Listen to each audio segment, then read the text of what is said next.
Hello, I'm Dr. Pierre Simon, and it's great being back with you once again. We've been talking about the narcissists in your life and helping you identify those narcissists, those bad people who make it hard on you to live on a daily basis. It's the Jezebel spirit, as we've been explaining. And we've been talking about trauma bonds in the last couple of sessions. It's important to talk about that because not everyone endures a trauma bond, but they're so devastating that when it happens, it can destroy a person's life, destroy everyone around them. And we don't want that to happen to you or to anybody else. Perhaps you know someone who is undergoing this terrible experience. This will help you to learn a little more about what's happening so you can give them support, encourage them, not just reject them because you shake your head and think, well, they're crazy, or what's wrong with them, or, they don't listen, they don't care, and then you reject them. But that's the opposite of what we need to do. We need to give them that ongoing encouragement and friendship in whatever ways we can, because they desperately need it. The fear is so great in them that they cause rejection, even though they really don't want to cause that rejection. So in Trauma Bond, this is part 3 that we've been talking about. Trauma Bond, as a reminder, in the relationship with the Jezebel narcissist occurs due to repetitive abuse, or I should say repetitive abuse at reinforcing intervals. In other words, it's not one episode of abuse or even multiple episodes of abuse. It's abuse, then love, then trust, then abuse, and it reinforces one with the other. They become linked together. So it's betrayal, creating strong bonds of emotions that are not quickly broken. And sometimes you may have been in a relationship like that, but it didn't go as far as being abusive, but those strong bonds made it very difficult to pull away. But when we look at this, we ask that question, why? Why does that happen? Why do things like that occur? Why is it that a woman will not contact the police until her abuser has assaulted her 30 times? That's documented. Why is it that about 1/3 of female murder victims ages 12 or older are killed by an intimate partner? Why is it that a woman or a man that has an intimate partner, 70 to 80% of those intimate partner relationships end up in homicides, no matter which partner that's killed? The man physically abused the woman before the murder. Why is that? And less than 1/5 of victims reporting an injury from intimate partner violence sought medical treatment following the injury. I could go on and on with those statistics, with the research. That's all from research. The answer for all that, why? Well, there's probably no single answer. But when we look at it and we think, why? Insane trauma bonds. It's crazy. It's insane. What's that saying? You keep doing the same thing over and over again, and you expect it to change, and that's insanity, because it doesn't change. You just keep doing it over and over again. So that insane trauma bond occurs in domestic violence or domestic abuse, dysfunctional marriages, exploitation at work, the boss or the coworker, kidnappings, cults, love and betrayal links. In other words, relationships that have a link there of love and betrayal over and over again. Starts oftentimes in high school, if you remember someone perhaps back there, where they break up and they fall in love, and they break up and they fall in love. Authority figures, your politicians, your teachers, your doctors, your lawyers, your clergy, authority figures that exploit others. Misplaced loyalties, inability to detach, self-destructive denial, faulty beliefs. For example, time will fix him. Time will fix her. Most of the time it doesn't happen that way. But those faulty beliefs occur, and you believe the lie to be true and the truth to be a lie. And as it's said, if you tell a lie long enough, they're going to believe it. And so the perpetrator tells the lie. If he tells the lie long enough, she or he is going to believe it.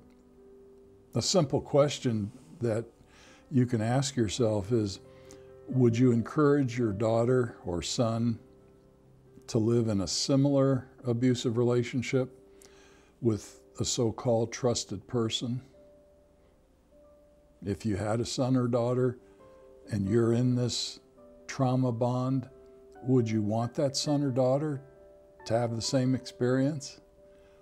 Of course not. If answering yes, but you still feel unable or powerless to escape your relationship, your abusive relationship, your cycle of ups and downs, extreme ups and downs in relationship, then you might be stuck in a trauma bond. And trauma bond's also known as a betrayal bond. Dr. Patrick Carnes coined that phrase when he started talking about this, and I would encourage you to look down on the list and you'll see the name of his book talking about this subject, which has recently been edited, re-updated, so it's a copyright of 2019.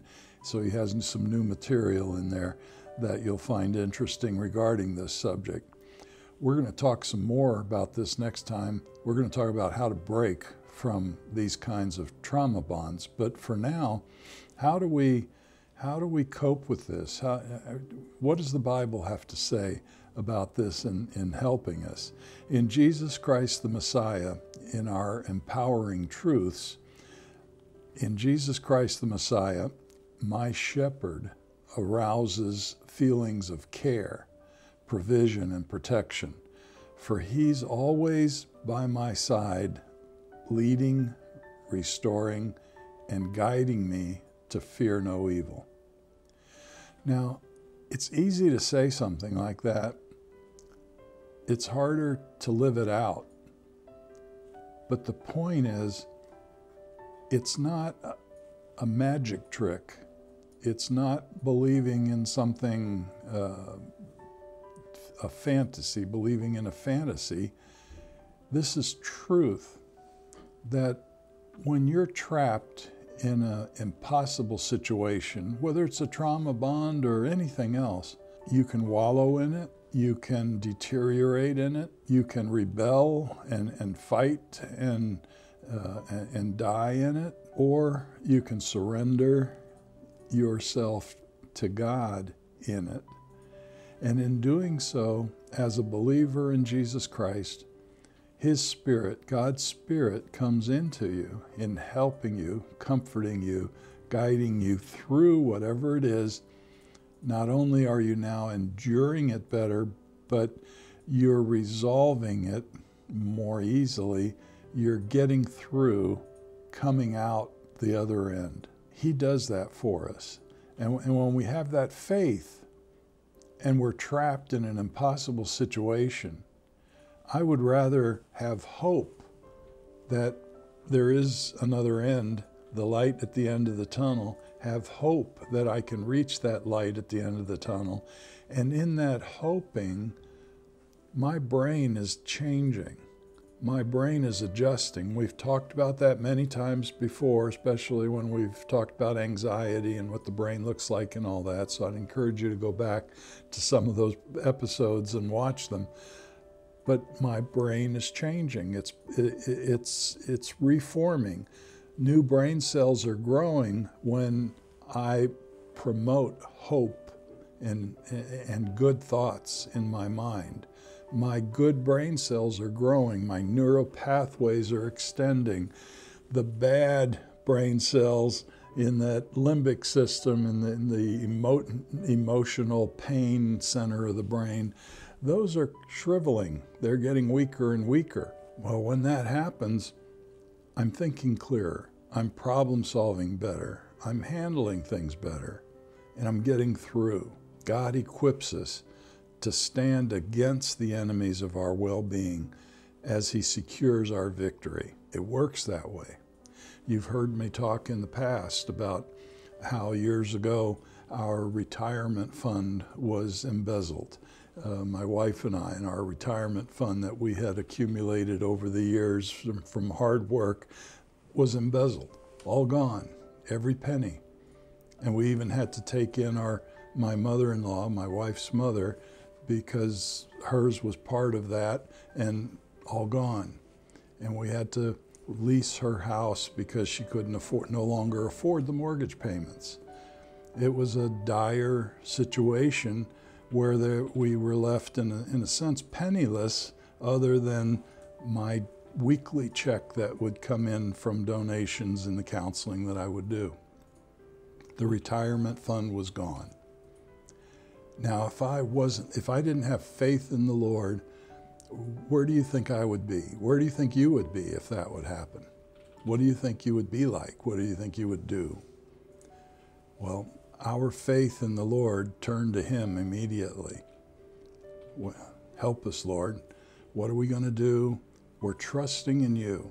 We don't understand why this happened, but we're giving it over to You and letting You handle it. Take care of us. We're trusting that You will. And before you know it, this person came along to help. That person came along to help. Situations changed. New doors were opened. And someone came and helped us through one of the worst years in getting us caught up with the debts and everything else, getting us out of debt and back on track again. God did that. We didn't make it happen. It just came that way.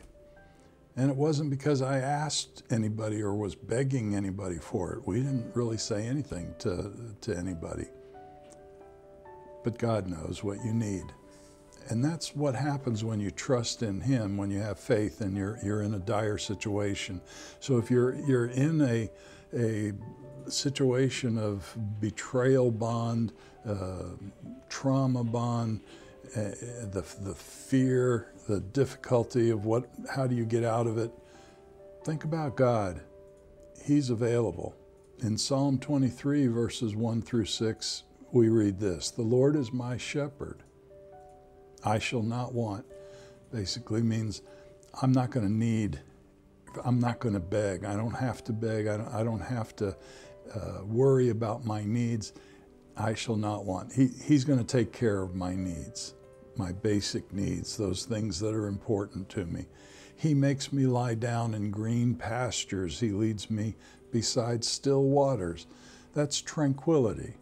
He gives me peace, and there's harmony in that peace.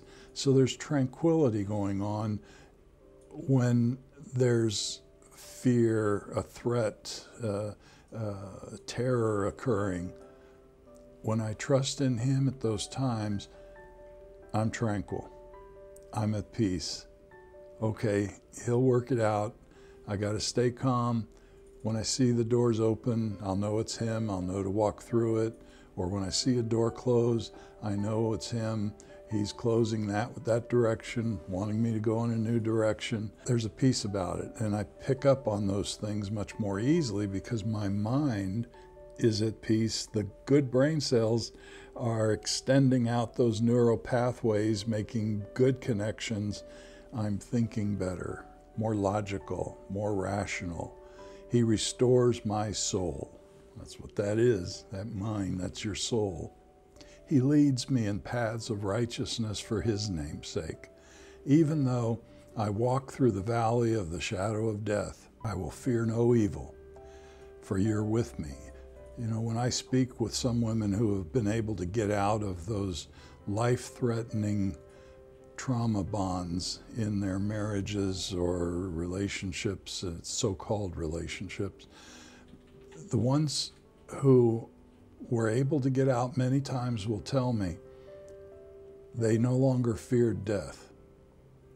They felt they'd rather die than continue in that And that gave them the courage to get out. And lo and behold, 99% of the time, that guy or whoever didn't kill him. It was all a lie to scare them, to control them, to manipulate them. And they got out, and they were all happier that they got out. I will fear no evil, for you are with me. Your rod and your staff, they comfort me. The shepherd's rod, the shepherd's staff, they may have a club, they may have a staff, they may have a staff that's used both as a club and a staff. That's not for beating the sheep. That's for helping the sheep to move along, prodding them a little bit, but it's used to fight off the wolves, fight off those terrible sheep-eating animals. I'm a sheep, you're a sheep, and those wolves out there are doing their best to eat us up, to devour us, to control us. Things going on in the world or all around the world, and what are they doing? They want to control, they want to kill off the populations or whatever your policy, your political beliefs are. Think of it that way and realize more than likely you're a sheep. God's there to be that shepherd in helping us along and guiding us through whatever it is and through that valley of where the wolves are to get us to the other side. And what do you feel when you think about someone is strong there to protect you? The shepherd is strong with his staff to protect the sheep, and they feel safe with the shepherd. I feel safe with my wife. Her strengths offset my weaknesses. She feels safe with me. My strengths offset her weaknesses. We feel comfortable together in supporting each other. That's what you want in a good relationship. It's not one-sided. It's not fearful. It shouldn't be that way. It's not supposed to be. And if it is, something's wrong. Get help. Go to a marriage counselor. Go to a counselor. Go to someone you trust. Talk about it. Don't be afraid to talk about it. You anoint my head with oil. My cup overflows. Those are blessings. Surely goodness and mercy shall follow me all the days of my life, and I shall dwell in the house of the Lord forever. Please consider this. And if you're in that trauma bond situation, realize you're not alone when you're trusting in the Lord. He's with you, but you have to trust. You can't just read it or say it. It has to be up here and down here. And when you got it in both places, now He's with you. And He'll help you through whatever that situation is. We're going to talk some more about this next time. I want to remind you that at New Horizons Institute of Counseling, we're for peace and harmony. We're there to help you. Press the like button if you got something out of this today, or ring that bell if you'd like notifications for the future. God bless. Talk to you next time.